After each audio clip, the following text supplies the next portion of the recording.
Hey, what's going on everyone? Welcome back. In this video, we're going to talk squeeze pages and list building. So list building is insanely powerful when you combine that with CPV because you can get traffic for absolutely pennies. We're talking dirt cheap. You can build a massive list for absolutely nothing. So you would be absolutely crazy not to do list building with this CPV stuff. Now you could do list building with just about any offer. Yes, even zip submits, even email submits, giving away free games, it doesn't matter. You could definitely do list building for it. Like let's just say, for example, an offer for win a free iPad. Well, you could have a squeeze page just pop up and say, hey, would you like to enter into a contest to win a free iPad? Insert in your email address below. Or hey, would you like to get the next new iPhone? Insert in your email address to find out how you can get it for free. So yeah, those are just a few of the ways that you can do squeeze pages, list building.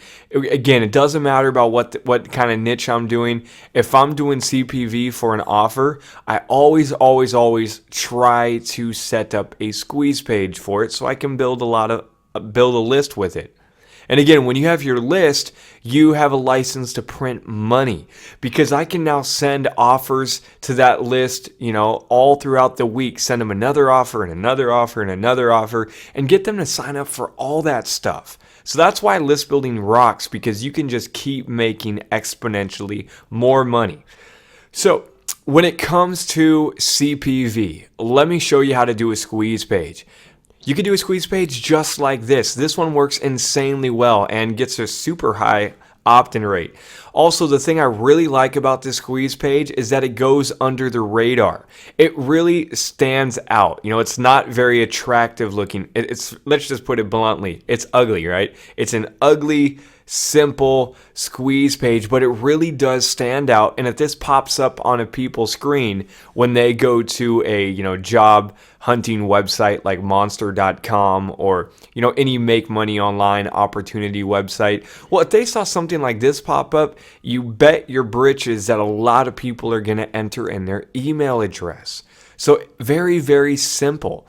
So these kind of squeeze pages work awesome. Let me give you a few more examples on what kind of squeeze pages you can do with CPV. Now here's another squeeze page. Do you see how simple it is and how it's small, so all of that can fit into a small pop-up window without making the people scroll down? So yeah, this works insanely well too. And right now I'm just giving you examples of what you can do in the BizOp market. But seriously, you can use these exact same squeeze pages for any market. I could use this exact same squeeze page and say, find out how to lose 15 pounds in the next 2 weeks. Click here to continue. So this squeeze page rocks. Let's check out another one and give you guys another real world example of great squeeze pages for CPV. This one. Same thing. Do you see how it's small, it's short, it's sweet, it's got a big headline that really catches people's attention. The opt-in button down here, yes, let me in, is huge, right? That really sticks out.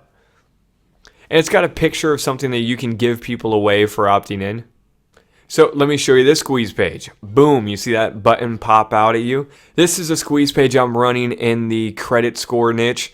As you can see, this thing really gets people's attention. I made that button pop. And it's super simple, right? I just have a headline. I have a spot where they can enter in their email address, and then it's got a button. That's it. And the headline says, warning, your credit score may have been lowered by unauthorized users. See your credit score now for free. And this thing pops up for them when they go to banking websites, or if they're trying to get a job or trying to get a home. So this thing works really well for me. Now I actually put this thing together with a pop-up called Epic Squeeze Page. You can do a Google search for it, find it. It's really cool, makes it a breeze. Another thing you guys can do is go over to Google and just type in free squeeze page templates. And there are tons of free squeeze page templates right here that work really well for CPV. So just go through that, grab one of those if you're not tech savvy and can't do any of this technical stuff. Grab one of those ones and just use that. Otherwise, what you can always do is just pay someone to make you a squeeze page. And you know what? I'll show you how to do that too in one of the next videos. But yeah, just wanted to mention this because you will be amazed at how many great squeeze pages there are out there. So let me show you how simple it is to put together a squeeze page just like this one. So good news, I'm actually going to give you that exact same squeeze page. I'm just going to hand you the template so you can easily edit it for yourself. So inside the folder for the squeeze page, you're going to see lots of files just like this. So do you see this one right here called index.html? This is the file that I want you to open. So let's right click on that and open it with the composer. So first thing you can do is you can start editing the headline to whatever you want, and it really is a matter of just changing the text. So let me show you how easy this is. Let's just delete this headline and we'll replace it with something else. So I'm just going to select it, delete it, and I'll say something like, discover how you can make $78 a day working from home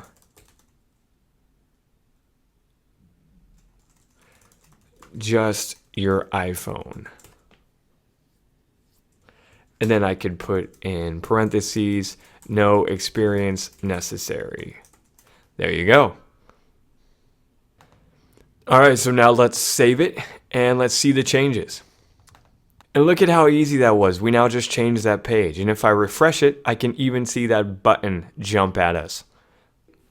And if you want to change that background image to something else, it's so easy to do. Let me show you. What we're going to do is let's head on over to Google Images. So I'll go to Google. Then in the right-hand corner, I'll see the link for images. Go ahead and click on that. And let's just do a search for something like work at home. So I'll just type that in. Work at home. There we go. And as you can see, there's lots of pictures here that are coming up. And what we can do is we can even refine this down a little further, because I only want it to show me pictures that are big that I can use as a wallpaper. So here's how you do that. If you go over to where it says search tools, click on that. Then you see where it says size, click on that too. And let's go to large. We only want to look at the large pictures. All right, now we got a lot of stuff to choose from, and if I move my mouse over it, it shows me how big these pictures are. 1600 by 1066. All right, that's great. So, I mean, really, let's just grab one of these pictures for demonstration purposes, like this one right here. I'll go to View Image. I'll right-click on this, and I will save the image. Let's just save that file. I'll call it workathome.jpg. Hey, by the way, you guys, just thought I'd mention this. When it comes to actually using pictures for your squeeze page, if your squeeze page is going live onto the internet, make sure that you have images that you can legally use, that you have permission for. What you can also do is go over to a website like bigstockphoto.com, and they've got tons and tons of pictures that you can use royalty free, which means you just pay them a few dollars and you can legally use that picture. All right? But for demonstration purposes and to keep this moving quickly, I'm showing you Google Images, but I'm not encouraging you to do such things. So yeah, when it comes to pictures, use pictures that you have permission for. Otherwise, use at your own risk. All right, so do you see that image we just downloaded? Workathome.jpg. There it is. Also, I want to point out another picture, wallpaper.jpg. So this is the image that the squeeze page is using as the background right now. And what we want to do is switch it. So let's just rename this wallpaper to something else. How about wallpaper2.jpg? And then the work at home picture, let's just call that one wallpaper.jpg. So now I want to show you something amazing. So now if we open up that index.html file, look, so now it has that as the background. So simple, right? And here's what's great about how I have things set up. If the pop-up is smaller, well, the pop-up will move around to make sure it's in the window. So that way, even when it's a small pop-up window, you still get all that inside.